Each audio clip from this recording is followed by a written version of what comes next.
اندر جو ہے کچھ پارٹیکلز، کچھ ریزے اڑتے ہیں، کچھ ذرات اڑتے ہیں، اس کو ذرہ کہتے ہیں۔ اللہ پاک نے کہا کہ اتنا لے کر کے آ جا، تجھے اس دنیا سے 10 گنا بڑی جنت عطا فرماؤں گا۔ میں جب دعوت و تبلیغ کی محنت میں جڑا اور جب میں نے یہ حدیث سنی کہ اللہ کے نبی صلی اللہ علیہ وسلم فرماتے ہیں کہ اللہ پاک کہتا ہے کہ جو ذرہ برابر ایمان کو بچا کر لے جاوے گا اس کو اللہ پاک اس دنیا سے 10 گنا بڑی جنت عطا فرمائے گا۔ میں تعجب میں ہو گیا، میں تعجب کرنے لگا کہ اتنی بڑی دنیا، 26,000 کلومیٹر کا اس کا ریڈیس ہے، اگر اس کا ایک چکر ماریں گے تو 26,000 کلومیٹر ہوتا ہے۔ اتنی بڑی دنیا، اور اللہ پاک ایک ایمان والے کو ذرے برابر ایمان پر اس سے 10 گنا زیادہ دے گا،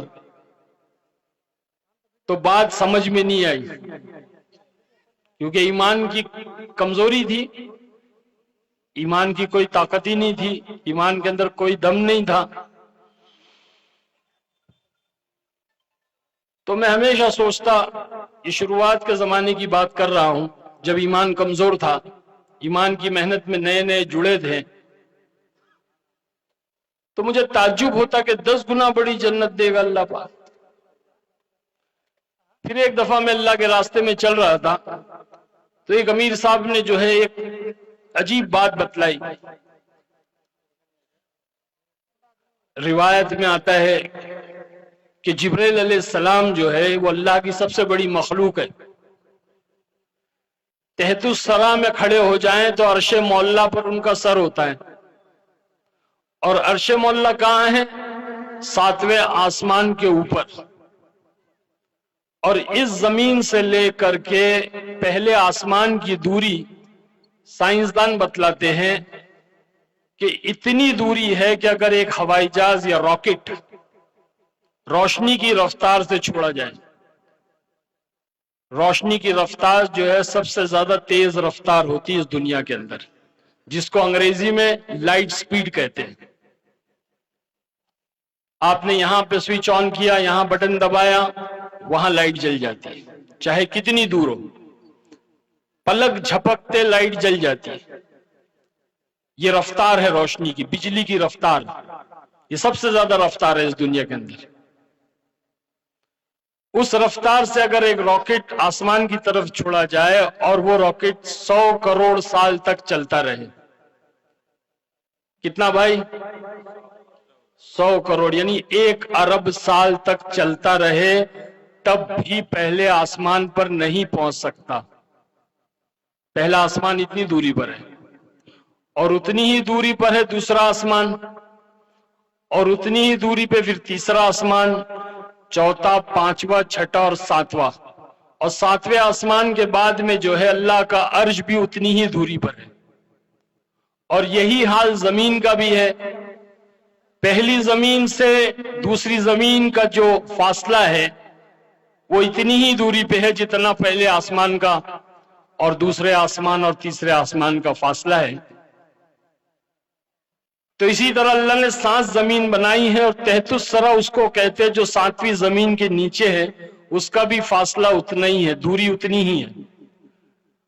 اور اس تحت الثری پہ جب جبرائیل علیہ السلام کھڑے ہو جاتے ہیں تو ان کا سر جو ہے وہ عرش معلیٰ پر ہوتا ہے۔ 600 بازو ہے، 600 پر، 600 ونگز، 600 پر۔ 2 پروں کو جب کھولتے ہیں جبرائیل علیہ السلام تو دنیا کو اس طرح ڈھانک لیتے ہیں، مشرق سے لے کے مغرب تک، ایسٹ سے لے کے ویسٹ تک کے ایسے ڈھانک لیتے ہیں جیسے کوئی چھتری کھولنے پہ کس طرح سے ہو جاتی ہے، ویسے ان کے 2 پر کھول دیں تو پوری دنیا ڈھک جائے۔ اب ان کے پاس ہے 600 پر۔ اتنے بڑے فرشتے، اللہ کے لاڈلے فرشتے، اور ان کی رفتار کتنی ہے؟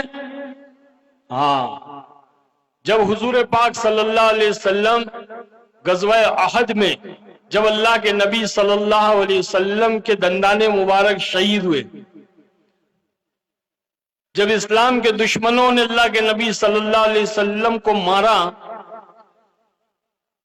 تو ایک کڑی چپ گئی اللہ کے نبی صلی اللہ علیہ وسلم کے دندان مبارک میں اور دانت شہید ہوئے اور خون بہنے لگا. جیسے ہی خون کا قطرہ گرا اللہ نے جبرائیل علیہ السلام سے کہا کہ جبرائیل جاؤ اور میرے حبیب کے قطرے کو جو ہے زمین پر گرنے نہیں دینا. اور کہتے ہیں کہ جبرائیل علیہ السلام آئے اور اس خون کے قطرے کو اپنے ہاتھوں میں لے لیا. کتنی رفتار ہوگی ان کی اندازہ لگائیں. 7ویں آسمان سے نیچے آ رہے ہیں اور پلک جھپکتے آ رہے ہیں اور ہاتھوں پہ خون کا قطرہ لے رہے. اللہ کے نبی کے خون کے قطرے کو زمین پر گرنے نہیں دے رہے. یہ سپیڈ ہے جبرائیل علیہ السلام کی. اور ان کی حیت، ان کی قد و قدامت جو میں نے بتلائی، 33 سرا میں کھڑے ہو جائے تو عرش معلیٰ 600 پر اللہ کے لاڈلے مخلوق، اللہ کے لاڈلے فرشتے عرض کیا اے باری تعالیٰ میں تیری جنت دیکھنا چاہتا ہوں. کسے کہہ رہے ہیں؟ اللہ سے کہہ رہے ہیں. اللہ جل جلالہ و من والو سے کہہ رہے ہیں اللہ میں تیری جنت دیکھنا چاہتا ہوں. تو اللہ رب العزت نے کیا فرمایا؟ نہیں جبرائیل تم میری جنت نہیں دیکھ سکتے کیونکہ میری جنت بہت بڑی ہے. تو لاڈلے نے ضد کیا، التجا کی، منایا اللہ کو، اللہ مجھے دیکھنا ہے تیری جنت. تو اللہ جل جلالہ